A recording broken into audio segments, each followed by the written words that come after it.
Hi there, last week of 2021, I'm going to give you my trends of next year, 2022, coming from China.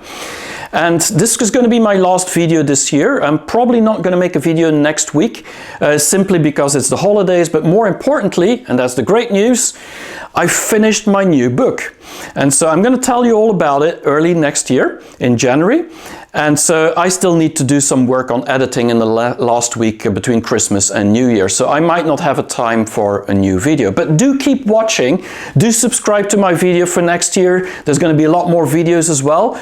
I'm really looking forward, and I also have to thank everybody who subscribed over the past few weeks, because I will reach my goal of 50,000 subscribers by the end of 2021. So thanks a lot, and see you in the next year for new videos.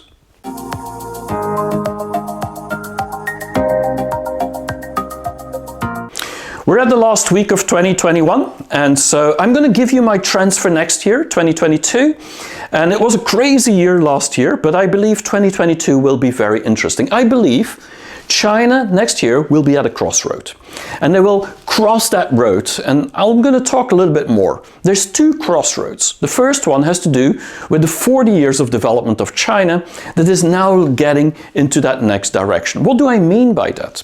Well, if you look at the past 40 years, before that we had the old socialist model of Maoism, or the Mao ideology. And so this was all about getting people into a social, better life. But then after Mao died, what we had with Deng Xiaoping is a trying out of capitalism and globalism, and that really worked out for China. And lots of Chinese really loved the fact that they could get more wealth and more opportunity. And it increased the life of many, many people. And now we're seeing that crossroad in 2021 that started and is going to cross next year into the new socialist model, with Chinese characteristic, of course, which is a little bit of flavor of all the others, like the old socialism, the capitalism, the globalism, and also other things that China now wants, like common prosperity. And so this is going to be interesting. If you look 40 years back, the first 20 years of Deng Xiaoping, when Deng Xiaoping opened China, that was really about development and reform. It was about a hope. And I traveled China during that period in 1990, 1993, and people were so hopeful. This was a period where people saw a better life as a potential. But then the next 20 years, which were basically the last 20 years for us in this century, we saw China, after accessing WTO, World Trade Organization, become an economic power where the whole world started becoming dependent on China. And so this was the moment of wealth creation for many, many Chinese, and 600 million people very soon that will belong to the middle class. And so a lot of people aren't just hopeful now, they actually made it happen. And then the next 20 to 30 years is all going to be about what I call common prosperity, or it's not my calling, it's actually the Chinese government that is saying that. And I believe this is all about purpose. And I've made a little video about that last week, and this is all about a kind of socialist model, but very different from the socialist model that we see in the West or in Western Europe. And so this is really about improving life for as many people as possible, because there's still 600 million people out there in China that don't belong to that middle class and are kind of still poor in a certain way. I mean, they can go by, live, they have enough to live on, but they don't have a lot of money.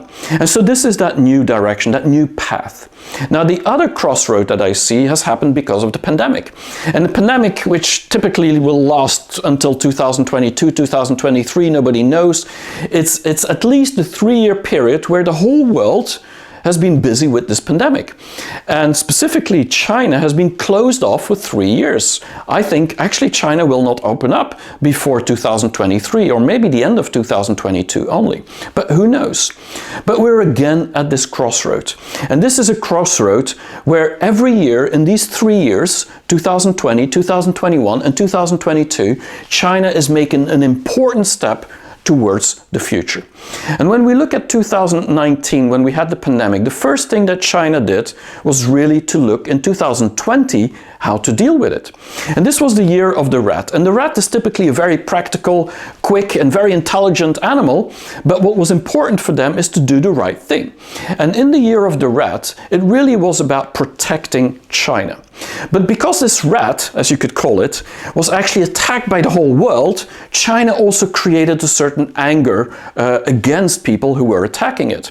And so you saw 2020 being a year of anger and really responding to the attacks of China. When we look at 2021, last year, or this year still because it's not finished yet, this was the year of the ox. And the ox is typically a very diligent and hardworking, but most importantly, a very down-to-earth animal. And so this is all about being practical. And so what China did in 2021 was really about corrective action.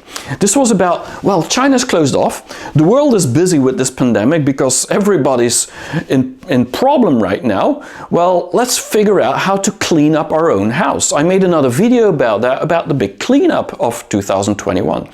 And so I think 2021, China took the opportunity, the time, to get the things, the excesses that China had, right. And this was about excesses in real estate, excesses in wealth, excesses in monopolies. And so they got all that right, or at least they got the regulation there to make sure that China could evolve towards the future. And that is that crossroad that I'm talking about. Now that this has happened, they can go into 2022. And this is the year of the tiger. And the tiger is a brave animal, very strong-minded, but also an animal with a lot of imagination. And so I think this was going to be a very interesting year, because in my view, this is going to be the creative moment of China. This is where now everybody figured out what the regulations are. They also know how China responded to the world and feel that they actually have their own right to decide for themselves.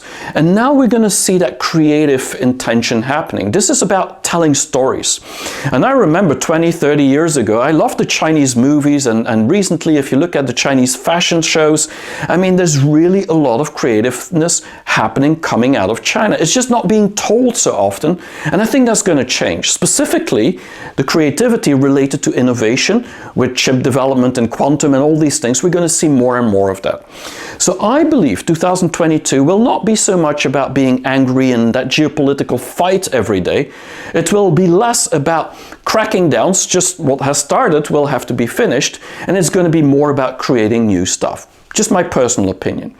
Now, the interesting thing is that 2022 is really going to be a very important year for the world. And I think the big difference between China and the West, and when I say the West, I mean Europe, America, but also Australia, Canada, and maybe Japan. I mean, they're all part of that Western Hemisphere somehow. Well, what we see is that there's a lot of fatigue. I mean, people are tired. This pandemic is taking too long. And we don't always realize the difference between the energy level that Chinese have had for the past 2 years. That has to do with the fact that most Chinese people have been able to move around freely and do their business as if nothing has changed. Of course, a lot of impact they had as well from the pandemic because orders were different and things were closed off and so on. But the energy level is very different in China as it is in the rest of the world. And I think that energy level will be needed to tackle the next years. And so that's what we're going to see next year. China is going to tackle, and they started in 2021, the main challenges that they still have.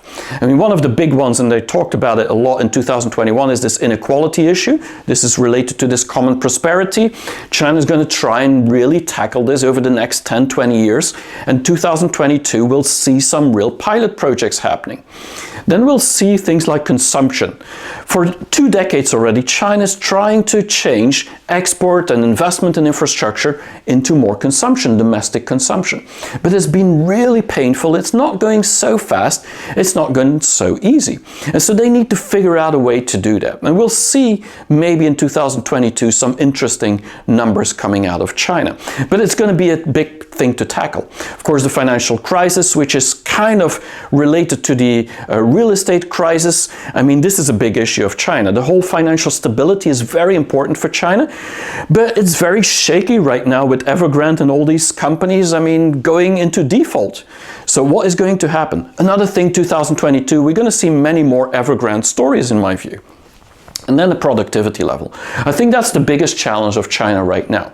I mean, combined with the inequality, I think unless China can get its productivity level up through innovation, through technology, it's going to be very difficult with a shrinking working population to actually move up that ladder. And so I believe that China in 2022 will really start tackling these huge issues.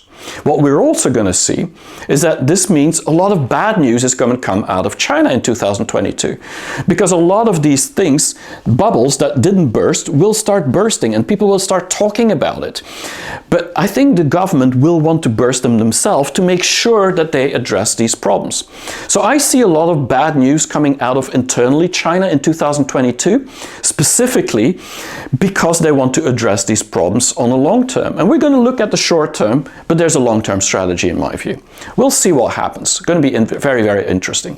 But I believe the difference is that many Chinese people, they believe that the country's recent economic achievement over the past 40 or 20 years is really because of China's government, the Communist Party of China, and not despite it. And so the real issue is that we in the West, we always say all these problems and challenges that China has is because of the CPC. Is the Communist Party of China. And the Chinese see it just the opposite. They see that actually all the solutions are because of the CPC.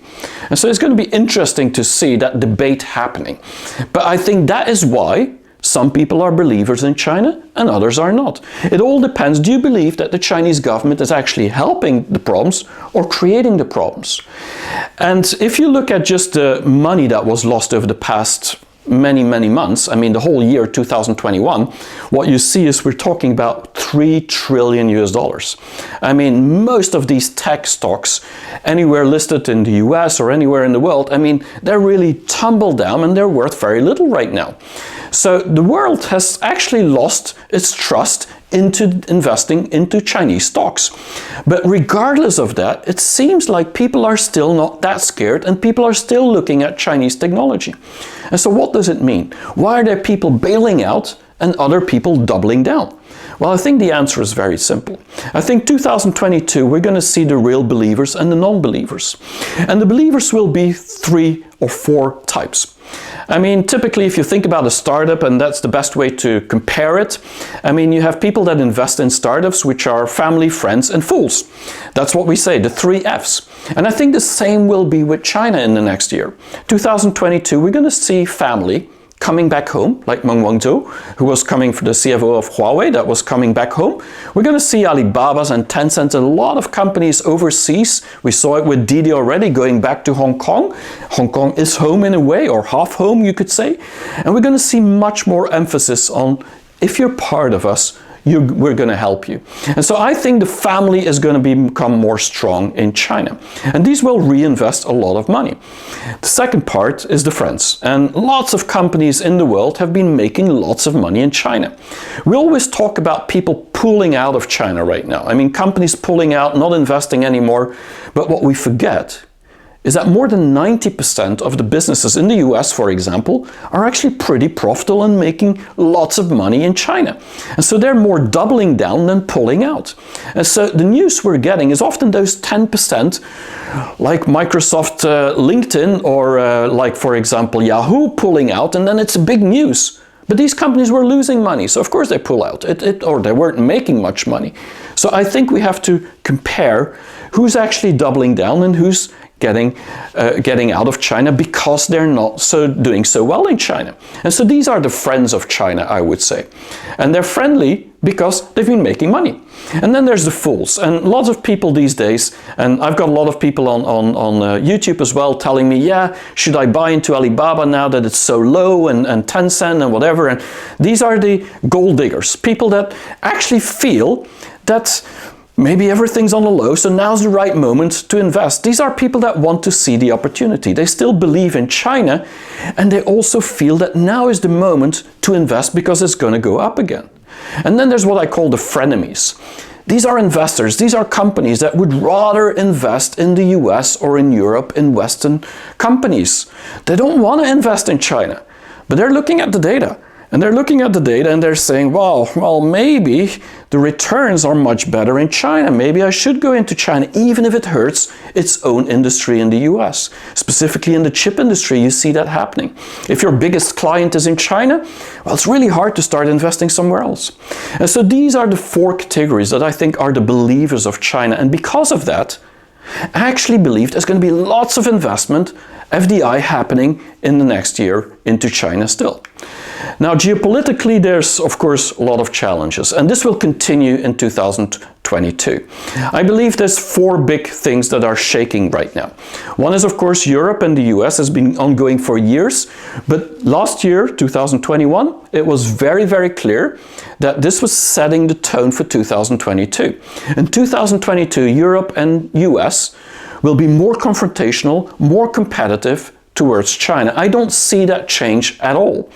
And I believe with their new global gateway of Europe or the Building Back Better plan of Biden and lots of other ideas that they're talking about, this new Summit for Democracy, you're just going to see this continue in 2022. I don't see a big difference. What I do see a big difference is how Asia will work together. And I'm seeing a lot of signs where the Asian countries are starting to become that new region that feels that they can actually make better business if they work closer together. The RCEP, the Regional Comprehensive Economic Partnership, the TPP, but also things like the CBDC, the Central Bank Digital Currency. And it's very interesting. If you look at that map, what you see is that most countries in the world today that are planning to launch a central bank digital currency are all in Asia. I mean, nowhere else in the world, except some countries like Nigeria and some islands in the Caribbean, are actually wanting to launch a CBDC. And the CBDC is all about digital currency, which will help and aid trade. And so I'm seeing Asia becoming the forefront of trade in the next year. And so I think we're at a crossroad now. I think 2022, we all have to watch Asia, not just China. Then the other thing is, of course, the relationship between China and Russia, which is better than it ever been in 50 years' time. I mean, this is crazy. Also, the US-China relationship has never been better, worse than in the past 50 years. And so we're seeing Russia now and Putin with Xi Jinping working together on countering the US, countering Western rhetoric, Western narratives. And so this is becoming very, very strong. And so it's changing a little bit the whole dynamic of the world order. But at the same time, we got India. And India has been moving closer to the US. So they're part of this Summit of Democracy, the biggest democracy in the world, and US being the oldest democracy in the world. But it's very interesting to see now that they're also being partner of the US, I mean, like with Russia for many years. I mean, China's been very close to Pakistan, and so this is all a geopolitical situation. But now India seems to be stuck between the US, Russia, and China and Russia working together. This is changing the dynamic. And if India would get closer to China, closer to Asia in their trade in general and in their political debates, I think we're going to have a big change in this world. And then you'll also see some new friends popping up in China. In, for example, Honduras, Nicaragua. I mean, we'll see a lot of Latin American countries that are now feeling like China might be a better option as a friend than the US. And what we'll see in 2022, in my view, is more and more countries that are actually so upset or fed up, you could say, with US policies and not getting aid or help during the pandemic, that somehow some of them will actually try to get closer to China. I think we're going to see some news coming up about that in the next year. Now, talking about news, there's going to be a few breaking news happening in 2022, in my view. One is definitely going to be the CBDC. Normally, they will launch it at the Beijing Winter Olympics, which, by the way, Putin is going to attend from Russia. So that's going to be very interesting. But the CBDC, as I said with Asia, is really a new currency that could challenge the US dollar at one point, specifically in the area of trade and specifically in Asia and Africa. So I think this is going to be interesting because this is going to create a lot of noise on the news. I also feel, I could be wrong, but at 2022, I think China is going to come out with some news related to chips, to microchips. I think they're going to announce some new developments which have lowered the number of nanometers to actually going closer and closer to the West. I could be wrong, but I think we're going to have to, we could expect some news coming out of China which say, how did they do it? The other thing, of course, everybody's going to talk about the third term of Xi Jinping, that is going to be announced in 2022 normally, and the whole world will be about this, of course, authoritarian regime, a dictatorship, and that's the words we're going to use. And so this is all going to be new narratives and rhetoric, but I think this is going to be very important news that the media is going to cover. And then I think the growth of China could still have some impact, specifically in the beginning of the year. They're going to set the growth for 2022, and if they go a lot lower than 6%, like 5% or something like that, everybody in the world is going to talk about China's economy going down and not being able to catch up with the US by 2028 or 30, and maybe they're going to talk about it's going to be 2033 or 35, and so everybody's going to say, yeah, China is in a downturn. Reality is, China will probably lower its growth expectation to balance growth with a more social environment, meaning to have a more equal, more inclusive and a more sustainable society. And so this might be a real goal of China, is actually to lower it in order to look at the future. Now, the other thing that I think when I look at the tech trends is I would say there's 4 that I would watch in China in next year. One is about biotech. I mean, it's been ongoing for a few years, but I think we're now going to start seeing in 2022 the results of new medicines, new pharmaceuticals, new vaccines, new ways that biotech can actually cure certain diseases that were not curable before. A lot will come out of China, and at great prices as well, because they have the scale of the country to release it. And so I think this is really the moment, 2022, where China could catch up with the rest of the world when it comes to new pharmaceuticals and also the whole healthcare industry. The second thing has to do with green tech. This is a personal belief of me, that I believe that China will become the green factory of the world. Well, that means, very simple. If we in the world want to reach our CO2 targets, to reduce it to 1.5 degrees of global warming, then we will need refrigerators, we will need lots of products coming from somewhere that actually are improving the energy efficiency and are more sustainable. And guess where they're going to be made? Most of them is going to be made in China. We saw it with solar panels, with wind turbines, but now it's going to go into every appliance, including in cars, new electrical vehicles, which is going to flood the market in the world. And so I think we're going to become dependent on green tech from China. And this might sound very strange, because we believe in the West, specifically in Europe where I live, is that we're really the inventors of green tech. But this is about production. And so China will actually innovate into that area because they want to become the green factory of the world. Now, I also think we're going to see a lot of things happening in the energy world. So not just in cars, so electrical vehicles, but also in the whole grid and optimizing actually the energy transmission as well as the sources of energy. So there's going to be a lot of new things happening there. Finally, I would say in the tech trends, I would look at smart manufacturing, because this is the first year, 2022, where 5G is really implemented everywhere throughout the country. It's also the first year where blockchain is getting implemented on a large scale. So you combine blockchain for smart contracts, you combine that with 5G, you add IoT, all the sensors are made in Shenzhen anyway, and then on top of that, artificial intelligence, where China is now already at the level of the US. You combine all these 4 things, you have Industry 4.0. And so I believe that China in 2022 will really go ahead to actually make China the smart factory of the world, as well as the green factory of the world. And so these are 2 things, manufacturing, really to watch.